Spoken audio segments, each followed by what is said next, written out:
FPO মেলা ইয়াত অনুষ্ঠিত হৈছে। ইয়াত অসম চৰকাৰৰ কৃষি বিভাগ, উদ্যান শস্য বিভাগৰ লগতে ইয়াত নাবাৰ্ড, নেৰামেক, আস্ফাক, এপাৰ্ট বহুতকেইটা ইয়াত সংস্থা জড়িত হৈ আছে। আৰু এই মেলাত ৰাজ্যখনৰ 20খন জিলাৰ পৰা FPOৰ প্ৰতিনিধি অহাৰ লগতে মেঘালয়ৰ পৰাও 2টা FPOৰ প্ৰতিনিধি আহিছে।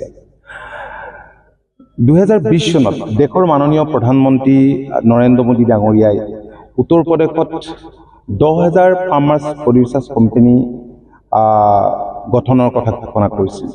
কাৰণ আমাৰ দেশখনৰ বহু ৰাজ্যত যিসকল খেতিয়ক আছে এইসকল ক্ষুদ্ৰ আৰু উপান্ত খেতিয়ক। এতিয়া অসমৰ কথাই যদি চোৱা যায়, অসমৰ খেতিয়কসকল হৈছে ক্ষুদ্ৰ আৰু উপান্ত খেতিয়ক। গতিকে ইয়াক আমাৰ খেতিয়কসকলক যদি আমি সংঘবদ্ধ কৰি আগুৱাই লৈ যাব নোৱাৰোঁ, তেতিয়াহ'লে আমি বহুত কাম সম্ভৱ কৰি তুলিব নোৱাৰোঁ। আৰু খেতিয়কসকলক ঋণ লোৱাৰ ক্ষেত্ৰতেই হওক বা এখন বজাৰ দিয়াৰ ক্ষেত্ৰতেই হওক, এনেধৰণৰ FPO বিলাকে এতিয়া এটা গুৰুত্বপূৰ্ণ ভূমিকা গ্ৰহণ কৰিছে। ৰাজ্যখনত প্ৰায় 700ৰ ওচৰা-ওচৰি এতিয়া FPO ইতিমধ্যে গঠন হৈছে, যিবিলাক FPOৰ ক'ৰবাত 500 আছে। আমাৰ কৃষকৰ সংখ্যা ফাৰ্মাৰ্ছ প্ৰডিউচাৰ্ছ অৰ্গেনাইজেশ্যনবিলাকত ক'ৰবাত 1000 আছে। তাত নাবাৰ্ডৰো আছে, RTVI আছে, হৰ্টিকালচাৰ MOVCDৰো আছে, এপাৰ্টৰো আছে আৰু বেলেগ বেলেগ সংস্থাবিলাকৰ ইয়াত তেনেধৰণৰ FPO আছে। গতিকে এতিয়া বহুত FPO আমাৰ এগ্ৰিকালচাৰ এলাইড ছেক্টৰটোৰ লগত জড়িত আছে। মীন উৎপাদন বা অন্যান্য দুগ্ধ উৎপাদনৰ লগত বহুতখিনি আছে। এতিয়া ভেটেৰিনেৰী বিভাগতো তেনেধৰণৰ FPO কৰাৰ ব্যৱস্থা ভাৰত চৰকাৰে কৰিছে। গতিকে FPO বিলাকৰ জৰিয়তে আমাৰ কৃষিখণ্ডলৈ যাতে এটা যুগান্তকাৰী পৰিৱৰ্তন আনিব পাৰি, তাৰ কাৰণে মাননীয় মুখ্যমন্ত্ৰীয়েও সমান্তৰালভাৱে গুৰুত্ব দিছে। আৰু সেইকাৰণে এইবাৰ বাজেটত 500 FPOক এইবাৰ 10 লাখকৈ টকা দিয়াৰ ব্যৱস্থা কৰিছে। আৰু 15 কোটি টকা তেওঁলোকক, মই যিটো কথা ইতিমধ্যে ঘোষণা কৰিছোঁ, তেওঁলোকক ছাপোৰ্ট দিবৰ কাৰণে ৰাখিছে। গতিকে FPOৰ জৰিয়তে আমি বহুতখিনি পৰিৱৰ্তন আনিব পাৰোঁ। আজি ৰাজ্য চৰকাৰৰ তৰফৰ পৰা মোৰ কাৰ্যকালতে 1,74,000 আমি কৃষি যন্ত্ৰ পাতি বিতৰণ কৰিছোঁ। 36,000তকৈ অধিক আমি পাৱাৰ টিলাৰ বিতৰণ কৰিছোঁ। তদ্ৰুপ ট্ৰেক্টৰ দিছোঁ, কম্বাইন হাৰ্ভেষ্টৰ দিছোঁ, থ্ৰেচাৰ দিছোঁ, ৰিপাৰ দিছোঁ, স্প্ৰেয়াৰ দিছোঁ। আৰু আমি এতিয়া ডিজিটেল ক্ৰপ ছাৰ্ভেবিলাক আমি কৰি আছোঁ। ঠিক তেনেকৈ চইল হেল্থ কাৰ্ড বিতৰণ কৰা হৈছে। প্ৰধানমন্ত্ৰী কিষাণ সন্মান নিধিৰ জৰিয়তে কৃষকসকলৰ বেংক একাউণ্টত বহু পৰিমাণৰ এইবাৰ 19 ইনষ্টলমেণ্টত প্ৰায় 475 কোটি টকা তেওঁলোকৰ বেংক একাউণ্টলৈ গৈছে। প্ৰধানমন্ত্ৰী ফচল বীমা যোজনাৰ জৰিয়তে উপকৃত হৈছে।